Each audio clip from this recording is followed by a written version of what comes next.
Cette semaine, c'est la semaine de l'argent. Semaine de l'argent que la FSMA organise chaque année pendant une semaine.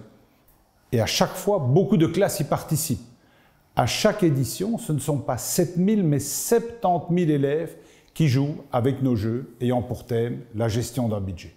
Alors cette année est un peu particulière. Nous sommes en 2021 et pour les raisons que vous connaissez, nous ne pouvons pas venir chez vous, mais vous pouvez suivre aujourd'hui un cours depuis notre Wikifinlab, le Wikifinlab de la FSMA. Alors pendant ce cours, je voudrais vous parler des différentes sources de financement auxquelles une entreprise peut faire appel. Autant vous dire qu'il ne faut pas hésiter à poser toutes les questions que vous souhaitez via le chat pendant le cours, c'est fait pour ça. Alors bon nombre de Belges ont, comme vous le savez, leur propre entreprise et en sont fiers à juste titre. Peut-être d'ailleurs que certains d'entre vous envisagent aussi de lancer plus tard leur propre entreprise. Et lorsqu'on lance son entreprise, il est nécessaire, bien entendu, de disposer d'une certaine somme d'argent qui est indispensable pour financer ses activités, pour acheter un véhicule pour le bon fonctionnement de la société, pour acheter un ordinateur, de l'outillage. Alors je suis conscient que pour beaucoup d'entre vous, c'est en fait la première fois, et c'est normal, que vous entendrez parler de ce qu'on appelle les sources de financement d'une entreprise. Et c'est la raison, bien évidemment, pour laquelle je ne vais pas tout pouvoir vous expliquer sur ce thème. Nous allons dès lors, si vous êtes d'accord, nous concentrer sur les principales sources de financement en Belgique. Et dans cette perspective, j'aborderai dans ce cours ce qu'on appelle d'une part les sources de financement dites traditionnelles, telles que les prêts octroyés par une banque, les actions et obligations qui peuvent être émises par une société, et puis une nouvelle forme de financement qui gagne en popularité, le fameux crowdfunding. Alors bien sûr, la plupart du temps, les capitaux propres d'une entreprise, c'est-à-dire les fonds propres, l'argent que vous y injectez vous-même, vos économies en quelque sorte, sont insuffisants pour qu'elles puissent fonctionner uniquement sur cette base. Différentes sources de financement sont alors possibles. Et le choix de ces sources de financement va dépendre aussi de plusieurs facteurs. Vous n'êtes pas seul maître à bord. Par exemple, le coût de ce financement, les besoins spécifiques de l'entreprise, qui ne sont pas les mêmes d'une entreprise à une autre, le type d'entreprise ou encore les conditions de marché qui peuvent varier d'une année à une autre, d'un mois à un autre. Et bien souvent, une entreprise va avoir recours à une combinaison, un ensemble de plusieurs moyens de financement. Alors, quels sont précisément les différents moyens de financement qu'on pourrait qualifier de traditionnels? Comme je vous l'ai dit, il y en a trois. Le premier moyen traditionnel, ce sont les prêts bancaires octroyés par des banques. Et comme vous pouvez le voir sur votre écran, les prêts bancaires constituent, puisqu'on est en Europe, le moyen de financement le plus répandu en Europe. Pour vous donner une petite idée, je crois qu'on peut dire qu'on dénombre en Europe 2/3 d'emprunts bancaires pour 1/3 de financement des entreprises par actions et obligations. Aux États-Unis, pour des raisons culturelles et historiques, c'est exactement la proportion inverse. Et bien entendu, ces prêts bancaires jouent un rôle encore plus important dans le financement des petites et moyennes entreprises. Alors comment ça fonctionne? Les prêts bancaires sont financés notamment par l'épargne de vous et de moi, c'est-à-dire par l'épargne des ménages belges, et ils ont, en tout cas à l'heure actuelle, un coût relativement faible, puisque les taux d'intérêt sont, comme vous le savez, historiquement bas à l'heure actuelle, voire même très bas. Il existe différents types de prêts bancaires, qui peuvent aussi avoir des durées différentes. On distingue par exemple, classiquement, les crédits à court terme et les crédits à long terme. Ça, c'est pour les prêts bancaires. Second moyen de financement dit traditionnel, ce qu'on appelle le financement que vous pouvez obtenir en émettant des actions. Alors, comment est-ce que ça fonctionne? Tout simplement en soulignant que lorsqu'une société a besoin d'argent, elle peut aussi émettre des actions et ainsi lever des capitaux auprès d'autres investisseurs. L'investisseur va alors devenir actionnaire de l'entreprise. Et chaque action va représenter une partie du capital, et chaque action est en fait une preuve, oui, de copropriété de la société. Alors, quels sont les avantages de ce type de financement pour l'entreprise? Premièrement, l'entreprise ne doit pas payer d'intérêt. Deuxièmement, les risques de l'entreprise sont partagés, puisqu'ils ne sont plus supportés uniquement par l'entrepreneur initial, par l'entreprise elle-même. Ça, c'est pour les avantages de cette formule pour l'entreprise. Mais il y a aussi, inévitablement, comme pour toute source de financement, des désavantages. 1. L'entrée de nouveaux investisseurs, qui deviennent, eux aussi, comme je vous l'ai dit il y a quelques minutes, propriétaires d'un morceau de l'entreprise, ce qui entraîne une perte de pouvoir pour les dirigeants de l'entreprise. Et pour l'investisseur, me direz-vous, alors quels sont les avantages de ce financement par voie d'émission de nouvelles actions? Premièrement, l'investisseur peut potentiellement obtenir un dividende, c'est-à-dire une partie des profits réalisés par l'entreprise et qui peut, on l'espère, être élevé dans un certain nombre de cas. Il peut aussi revendre ses actions et dégager un bénéfice lors de la revente de ses actions. Ça veut dire qu'il aura la possibilité de revendre cette action à un prix supérieur au prix d'achat et empocher ainsi un bénéfice.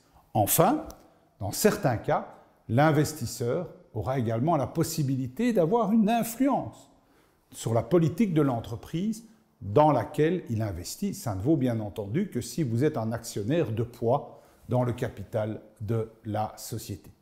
Et quels sont alors les désavantages liés à cette formule pour les investisseurs? Comme vous pouvez le voir aussi sur votre écran, il y en a quelques-uns. Premièrement, cette formule implique un risque de perte puisque l'investisseur n'a pas la garantie de récupérer les fonds qu'il a investis dans cette société. Si par exemple, ce qu'on ne vous souhaite pas, l'entreprise rencontre des problèmes et fait malheureusement faillite, eh bien les actionnaires seront les derniers à être remboursés. De plus, la valeur d'une action fluctue sans cesse. Enfin, il faut aussi souligner que si la société n'est pas cotée en bourse, ce qui est le cas pour l'immense majorité des entreprises en Belgique, il n'est pas toujours évident de pouvoir revendre aisément ces actions à un bon prix. On dit dès lors que ces sociétés non cotées, qui sont d'extraordinaires sociétés par ailleurs, sont moins liquides. Le troisième moyen de financement traditionnel, ce sont les obligations qui peuvent être émises par cette même société. C'est une autre façon pour une entreprise d'obtenir de l'argent et émettre des obligations. Qu'est-ce que ça veut dire? Il s'agit en fait tout simplement d'un emprunt. Un investisseur qui achète une obligation prête en effet de l'argent à une entreprise. Alors, de manière générale, on peut dire à cet égard que l'entreprise devra lui rembourser ce prêt au terme d'une période convenue, X années, avec intérêt. Alors, ces obligations ont une durée fixe et souvent un taux d'intérêt fixe, mais ils peuvent aussi avoir un taux d'intérêt variable. Le niveau du taux d'intérêt va dépendre de la santé financière de l'entreprise. Est-ce qu'elle est bien gérée? Deuxièmement, de la durée de l'obligation. Et en général, plus la durée est longue, plus le taux d'intérêt sera élevé et plus l'entreprise est solide, plus le taux d'intérêt sera potentiellement plus bas. Alors venons-en aux avantages de cette forme de financement pour l'entreprise. Premièrement, l'emprunt est remboursé en une fois à l'échéance. Au contraire des crédits que vous connaissez peut-être déjà pour acheter une voiture, un appartement, une maison, et qui, eux, sont remboursés par un particulier progressivement, au fil du temps. Enfin, lors de l'émission d'une obligation, l'entreprise peut fixer elle-même, en tout cas dans une certaine mesure, les conditions de financement. Et les désavantages alors pour l'entreprise, quels sont-ils? Tout d'abord, ce type de financement est relativement cher, toute proportion gardée, car les taux d'intérêt sont souvent élevés. Ensuite, le taux d'intérêt est fixé au début de la durée de vie de l'obligation, qui est relativement longue. Ça veut dire que les intérêts convenus doivent dès lors continuer à être payés à temps et en heure, même si l'entreprise connaît des difficultés financière, c'est une différence importante avec ce qui attend les actionnaires. Et du côté des investisseurs, quels sont les avantages et les inconvénients alors en cas d'émission d'une obligation? Commençons par les avantages. Le rendement est le plus souvent assuré. Le remboursement du capital est lui aussi le plus souvent assuré si l'entreprise est solide, bien entendu. Du côté des désavantages dans le chef de l'investisseur, il faut souligner notamment que c'est un investissement à long terme, ce qui signifie que l'argent est en quelque sorte bloqué pour une certaine période. Vous ne pouvez pas demander le remboursement à tout bout de champ de l'obligation. Et puis, venons-en maintenant à la deuxième partie de mon cours, un moyen de financement plus récent, le crowdfunding. Alors, qu'est-ce que ça veut dire, le crowdfunding? Vous voyez sur l'écran, certains exemples ne vont pas vous étonner. Ils font partie de votre monde. D'autres sont par contre plus surprenants. Alors, on y voit par exemple une plateforme de crowdfunding qui propose du microfinancement pour les personnes qui ont des difficultés à accéder par ailleurs au crédit. Le crowdfunding en soi n'est pas une idée nouvelle. Alors, vous allez me dire, mais pourquoi est-ce que je vous parle de ça? Je suppose que vous avez remarqué la présence de la fameuse Statue de la Liberté à New York. Eh bien, c'est le premier exemple connu sous l'angle historique de crowdfunding. Savez-vous que c'est le crowdfunding qui a servi à financer non pas toute la Statue de la Liberté, mais le socle de la Statue de la Liberté en 1876, comme quoi on n'a pas dû attendre Internet. Alors plus récemment, bien sûr, et grâce à Internet, le crowdfunding a pris de l'ampleur suite à l'arrivée précisément d'Internet. Et le marché du crowdfunding est en pleine croissance également en Belgique. Et que ce soit en termes de nombre de campagnes qu'en termes de montants récoltés. Alors, que veut dire le mot crowdfunding? Ça signifie littéralement en anglais financement par la foule, the crowd, funding par the crowd, par la foule. Et ça veut donc dire que le concept de crowdfunding consiste à récolter de l'argent auprès du grand public pour financer une entreprise ou un projet. Et l'idée de base, c'est de récolter de petits montants auprès d'un grand nombre de personnes. Et le crowdfunding peut bien entendu servir à financer des tas de projets caritatifs ou aussi des projets commerciaux. On peut par exemple citer les sportifs belges. Eh oui, les sportifs belges qui font parfois appel au crowdfunding pour financer leur participation aux Jeux olympiques. Mais, soyons clairs, même s'il progresse, le marché du crowdfunding en Belgique doit être aussi remis en perspective par rapport aux dépôts sur les comptes d'épargne que vous avez peut-être et au volume des prêts accordés par les banques en Belgique aux entreprises. Le crowdfunding est certes en évolution très importante, mais ça reste clairement une source de financement marginale. Toutes les études peuvent en attester. Alors, tous les projets de crowdfunding ont un point commun, Internet. Un ou plusieurs projets d'entreprise sont présentés, selon cette formule, sur un site web, une plateforme, comme on appelle ça dans le jargon. Et les visiteurs peuvent choisir dans quel projet ils voudraient investir leur argent. Attention, si vous passez par une plateforme, seul un nombre limité de projets y sont admis, car il faut savoir que la plateforme fait son travail, elle les passe d'abord elle-même à la loupe. Alors, quels sont les différents types de crowdfunding? Attention, un projet de crowdfunding ne ressemble pas nécessairement à l'autre. En fait, on distingue 4 types de crowdfunding.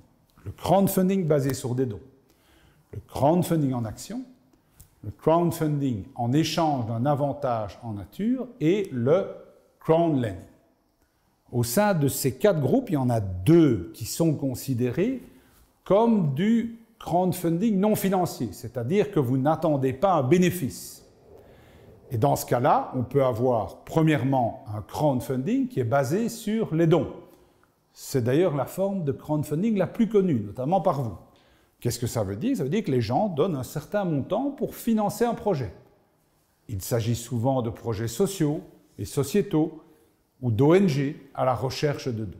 Deuxième catégorie, le crowdfunding en échange d'un avantage en nature. En échange de leur argent, les participants, par exemple, attendent, dans ce cas, une récompense non financière, comme un produit qui n'est pas encore disponible. C'est aussi une façon pratique pour les entrepreneurs de tester le marché, de voir s'il y a un intérêt pour un nouveau produit dit innovant. Les deux autres formes sont, elles, fort différentes. Ce sont considérées comme des opérations de crowdfunding financier, où on espère un bénéfice, un rendement. Première forme de crowdfunding, le crowdfunding en action. Ça veut dire quoi? Ça veut dire qu'une société peut récolter des capitaux par crowdfunding en émettant des actions que des investisseurs peuvent acheter. Et comme les acheteurs d'actions en bourse, dont on a parlé tout à l'heure, ils deviennent ainsi des actionnaires et espèrent des dividendes, par exemple, avant d'éventuellement revendre leur part. Dernier cas de crowdfunding, aussi de nature financière, ce qu'on appelle le crowdlending. Dans le cas du crowdlending, l'investisseur octroie un crédit, comme une banque, si vous voulez, à un projet, et s'attend à ce que le montant prêté lui soit remboursé, le plus souvent avec intérêt. Alors ce projet peut être une personne, pour s'acheter une voiture, une entreprise, financement du démarrage ou de la croissance d'une entreprise, voire même le financement d'un bien immobilier. Alors comme vous le voyez sur votre écran, au total, nous avons dès lors 4 formes de crowdfunding. Alors pour le crowdfunding financier, en Belgique, un contrôle est réalisé par la FSMA, c'est-à-dire l'autorité qui supervise le secteur financier. Ça ne concerne pas toutes les formes de crowdfunding financier. Mais qu'est-ce que ça veut dire dans les cas où la FSMA est compétente? Ça veut dire qu'après le lancement d'une campagne de crowdfunding et sur la base de ce qu'on appelle un document, une note d'information que l'entreprise doit fournir, la FSMA peut imposer des mesures administratives, voire même des sanctions s'il s'avère que l'information proposée par les personnes qui ont lancé la campagne de crowdfunding ne correspond pas à certaines exigences qu'on retrouve dans la loi. Et les mesures prises par la FSMA ont notamment pour but d'améliorer la communication d'informations aux investisseurs. C'est pour protéger ce qu'on appelle l'épargne publique en Belgique, l'appel public à l'épargne. Et voilà, nous avons vu aussi les différentes formes de crowdfunding. Alors, en guise de synthèse, passons maintenant en revue ensemble les avantages et les désavantages de cette nouvelle forme de financement. Alors, quels sont d'abord les avantages pour l'entreprise? Premièrement, oui, vous vous faites des fidèles, des gens qui croient en votre projet et vous réunissez ainsi une armée d'ambassadeurs, mais qui se doivent d'être critiques au bon sens du terme pour vous donner des conseils le cas échéant. Deuxièmement, c'est une alternative au prêt bancaire qui peut parfois s'avérer, comme vous le savez, difficile à obtenir. Enfin, votre projet va faire l'objet d'un examen de qualité approfondi, car les plateformes de crowdfunding n'acceptent pas forcément tous les dossiers. Loin de là, je peux vous le dire. Le projet doit donc vraiment être bien pensé, finalisé pour pouvoir être accepté. Alors quels sont maintenant les avantages pour l'investisseur en cas de recours au crowdfunding? Tout d'abord, il ne faut pas nécessairement que ce soit de gros montants pour pouvoir participer à une opération de crowdfunding. De petits montants, ce sont les petits ruisseaux qui font les grands fleuves, peuvent également être acceptés. Deuxièmement, l'investisseur peut savoir exactement dans quoi il investit et en tirer une certaine forme de fierté. Ben oui, c'est le mot qui convient. Troisièmement, il y a aussi certains incitants fiscaux. On peut citer par exemple le tax shelter. C'est quoi le tax shelter? C'est une réduction d'impôt pour le crowdfunding en action, par exemple pour la réalisation d'un film. Ou encore ce qu'on appelle le prêt win-win, qui offre en Belgique un crédit d'impôt. Alors quels sont maintenant les désavantages d'une opération de crowdfunding pour l'entreprise qui souhaite y avoir recours? Un emprunt doit bien sûr être remboursé. Il faut dès lors pouvoir démontrer une capacité de remboursement suffisante au cours des années suivantes. Pas pendant une année, mais pendant toutes les années concernées. Deuxièmement, les campagnes de crowdfunding ne sont pas toujours couronnées de succès. il arrive que l'objectif fixé ne soit pas atteint. Enfin, quels sont aussi les risques pour l'investisseur? Investir par le biais du crowdfunding est souvent très risqué pour les investisseurs. Ils sont également généralement invités à investir dans de petites entreprises ou dans des projets qui n'en sont qu'à leur balbutiement. Il reste dès lors à voir si l'idée originale sera couronnée ou non de succès. Si ce n'est pas le cas, l'investisseur est quasiment certain de perdre une partie au moins de son argent. Il faut en être conscient, même si l'entreprise a promis de le rembourser dans un certain délai. Un autre élément à souligner, il est souvent difficile d'évaluer les risques liés à chaque dossier proposé. Il faut se fier aux informations disponibles, ne pas hésiter à avoir un regard critique et ne pas hésiter non plus à demander soi-même davantage de renseignements. C'est aussi une preuve de qualité de l'opération si vous avez des réponses adéquates de la part des personnes qui proposent de tels projets de crowdfunding. Alors pour limiter les risques, il faut bien sûr et autant que possible diversifier son investissement en misant sur plusieurs projets. Un grand principe en éducation financière, ne pas mettre tous ses œufs dans le même panier. Enfin, dans le cas du crowdfunding en actions, il s'agit d'actions de sociétés non cotées sur une bourse. Et nous l'avons vu tout à l'heure, ces actions sont généralement peu liquides, ce qui veut dire qu'elles sont plus difficiles à vendre rapidement que des actions cotées en bourse. Voilà, nous avons fait ensemble le tour de nombreuses formes de financement auxquelles les entreprises peuvent avoir recours. Alors bien sûr, il en existe d'autres que vous aurez probablement l'occasion de voir en classe avec votre professeur.